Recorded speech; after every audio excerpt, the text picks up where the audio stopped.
Yo, yo, yo, what is good, YouTube? It is your boy, Make America Lit, and I'm back with another video. To wrap this up really quickly, I'm bringing back an old series I was doing on 2K20 called Great Builds, and it's basically just a series where I give you guys, just exactly what the title says, great builds, whether, they're rare builds, unique builds, OP builds, they're just great builds, you know what I mean? For whatever you want to do, whether you just want to have fun, whether you're trying to grind, whether you want to, have a high, win percentage or whatever like that, this is the place where you want to come to get those builds. So without further ado, let's just jump right into it.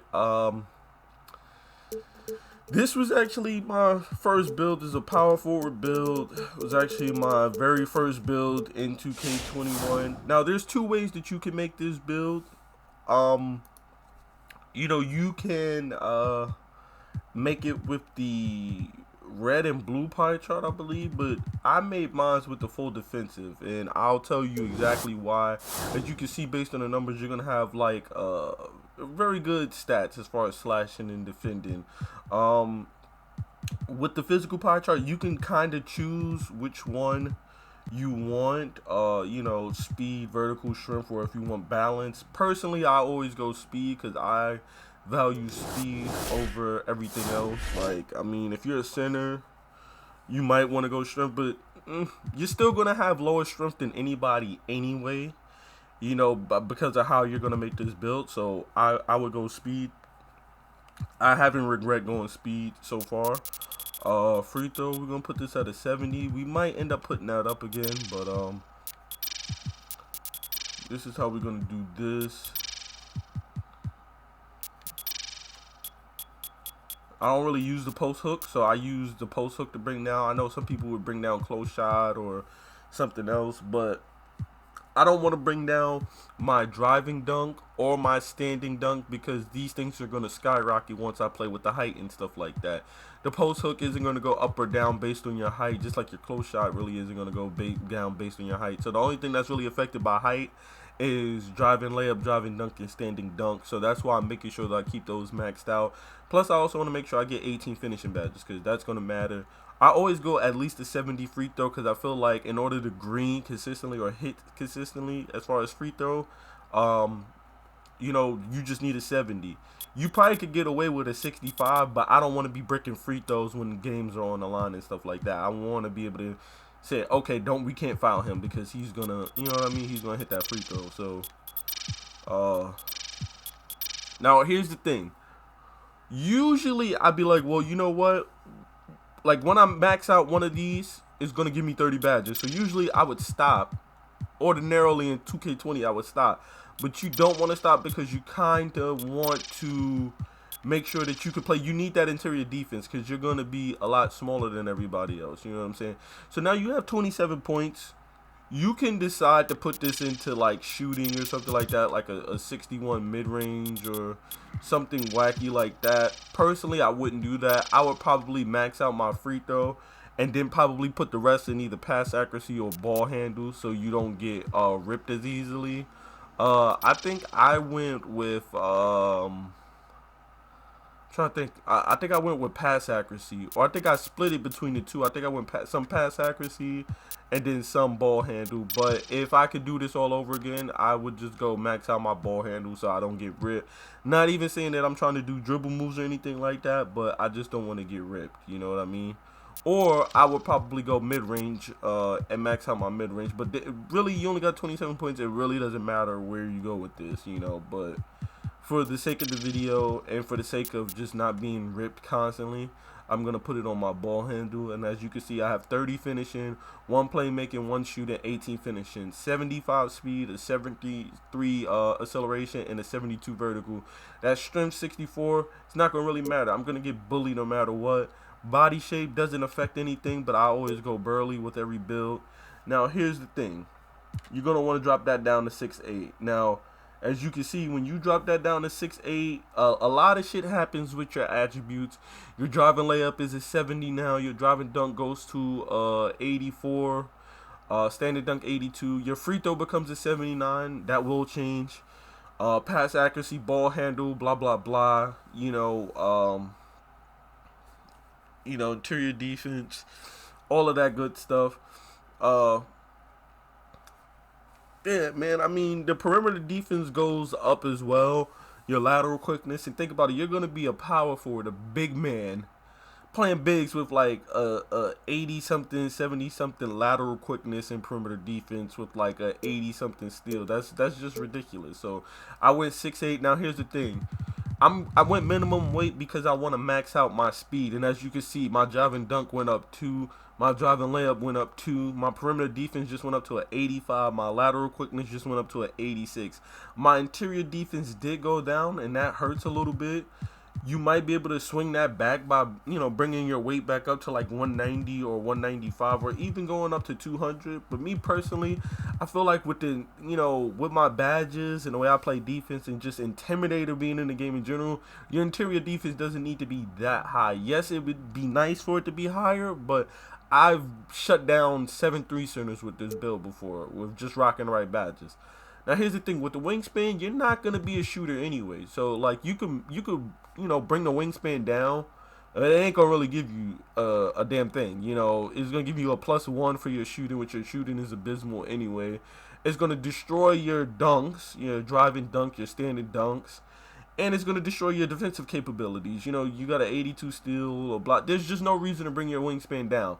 So what I do is I bring my wingspan all the way up and I max it out.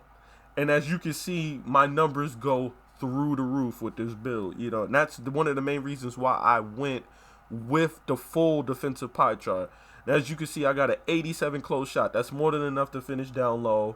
With 18 finishing badges, 72 driving layup, a 89 driving layup, which means I get contact dunks, a 94 standing dunk, which means I get big man contact dunks as well because I'm 6'8", but I'm also a power forward, so I have both of those, all of the dunk packages unlocked except for the small contact dunk packages, which nobody really cares about the small contact dunk packages. Nobody's really going to waste their VC buying that when it's, the shittier dunk package.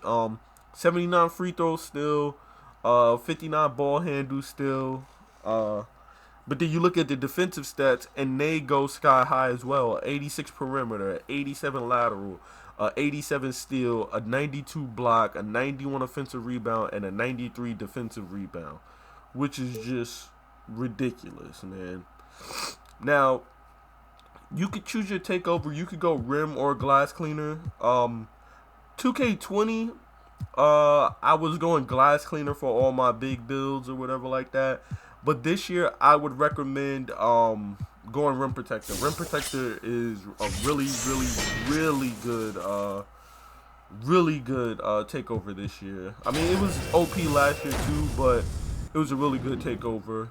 And of course, I'm not going to leave you guys without doing the whole badge setup. So we'll make our guy a 95, right? And also, if you take a look at the speed and stuff, this isn't even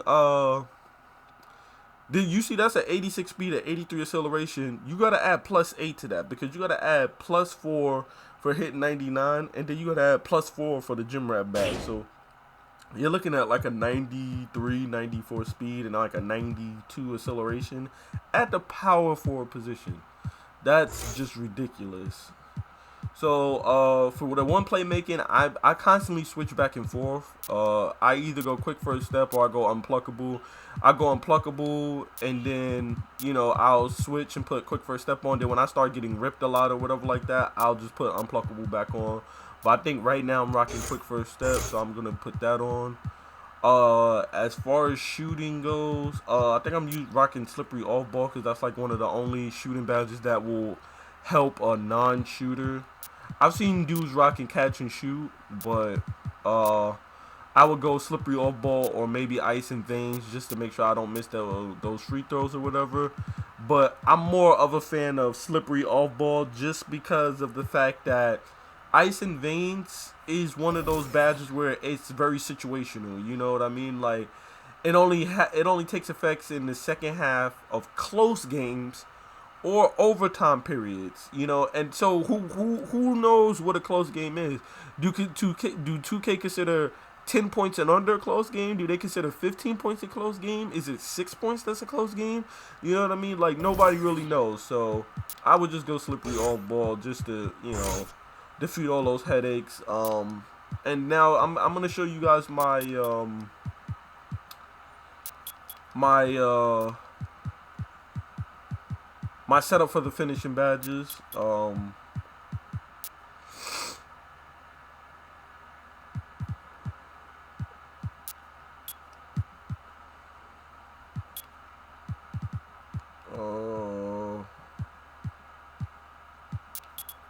So this is how I rock my badges.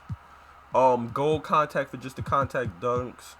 Gold pro touch. Bronze consistent for when I mess up here and there. Gold giant slayer, slithery, and then silver lob and silver acrobat, just to help with finishing. And then my defensive. For defensive, you could just pretty much just max everything.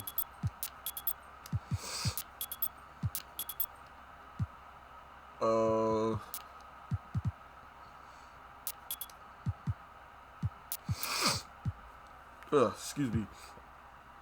This is what I would probably run. I would maybe get rid of one of these Hall of Fame badges. Maybe Hall of Fame chase down to put brick wall on like silver. Just to help with me setting screens and stuff like that. And for when I'm guarding somebody, bumping them, body to body, draining their stamina or whatever, the energy and stuff like that. Brick wall is low key good for that as well. But this is probably what I would run. This would just pretty much make you solid inside and out. You got Intimidator for inside and out. You got Interceptor for when you're playing down low or even on the perimeter to get those passes. Rim Protector to help you with playing defense down low as well. Clamps for when you're on that outside perimeter. And then once again, Moving Truck and Post Move Lockdown. These badges are bronze. You can raise them up higher if you want. But I kind of just rock these on bronze just so I don't get, abused by back down Punisher, or so people don't just spam post spin cheese on me. So those are pretty much how I would set that up. Yeah, so that's been the glass cleaning finisher, man.